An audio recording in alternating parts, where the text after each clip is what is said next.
Hello there guys, this is Matthew the Dinosaur King, and today I am back, with the last review of the new CollectA figures of my unboxing, and today we will be looking at probably one of my most favourite of this year from CollectA, the Deinocheirus.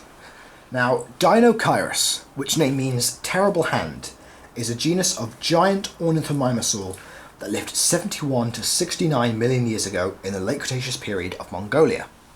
It was around 11 meters, 36 feet long, around 11 to 12 feet tall, and weighed around 6 tons in weight. Now, it's known from the Deinocheirus Formation of Mongolia and lived alongside many different species of dinosaur, including the Ankylosaur tarchia, the Pachycephalosaur prenocephaly, the Hadrosaur Saurolophus and Barsboldia, the sauropods Deinocheirus and Opisthocoelocordia. Try saying that 3 times fast. The Tyrannosaurs Tarbosaurus and Alioramus, the Troodonts Borogovia, Tochisaurus and Sauronithides, as well as the Therizinosaur Therizinosaurus, Oviraptorids Elmosaurus, Nemectomia and Rhynchenia, and the fellow ornithomimids Anserimimus and Gallimimus. Now, Deinocheirus has had probably one of the longest mysteries in the paleontological world, because as the first remains that were known were a couple bits of vertebrae, as well as a pair of giant forearms with huge claws that many people once thought were probably used by a giant carnivore to rip open the bellies of dinosaurs, spilling their entrails all over the floor.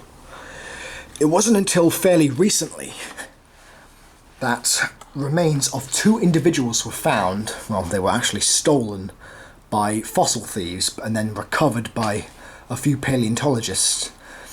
They found 2 specimens, an adult and a subadult, that actually proved that Deinocheirus was not a giant bloodthirsty carnivore, but actually a member of the ornithomimosaurs.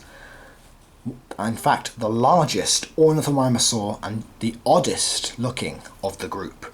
I mean, as they've described it, it's basically a hodgepodge of various different types of dinosaur.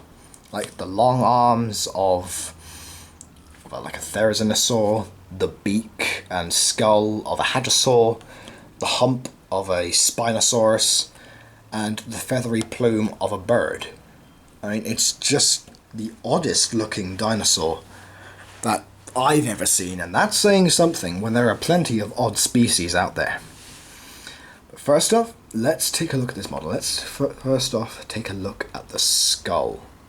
I mean, just look at this guy, just beautiful coloration and just this odd looking hadrosaur-like beak. It just looks bizarre. Of course, we got the eyes there. There's the nostrils. My one's bottom beak is a little bit warped, and then there's the tongue in there. And it's thought that maybe this beak was used to actually feed on vegetation, but also found amongst the bones of the animals, they actually found fish scales, which showed that this animal was actually an omnivore.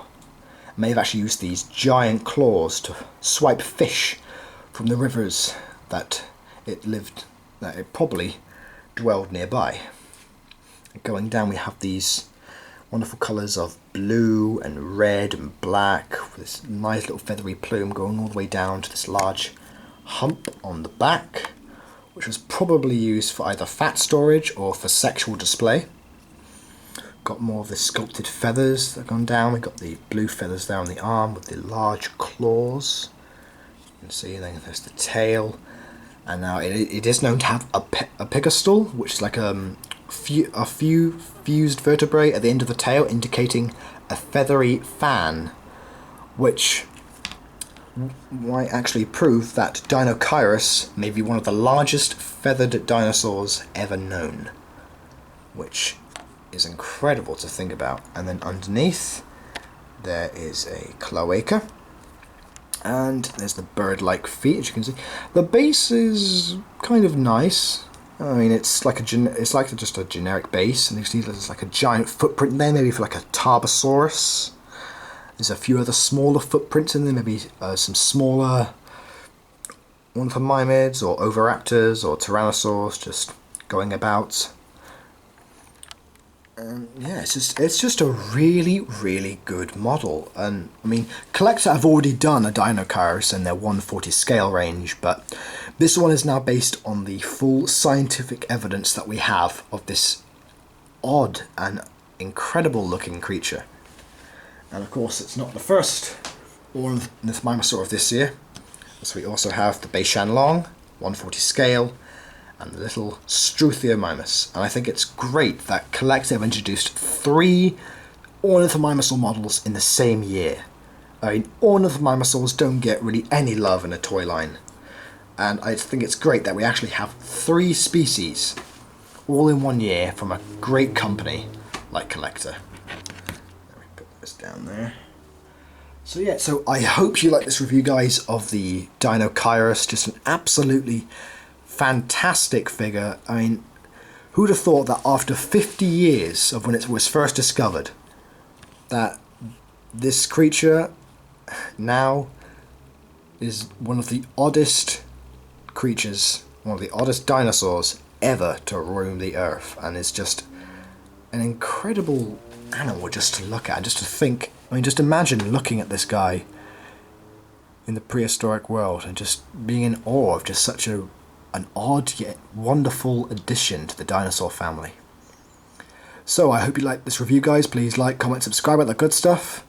I should hopefully be doing more Prehistoric Island very soon. Well, I hope anyway.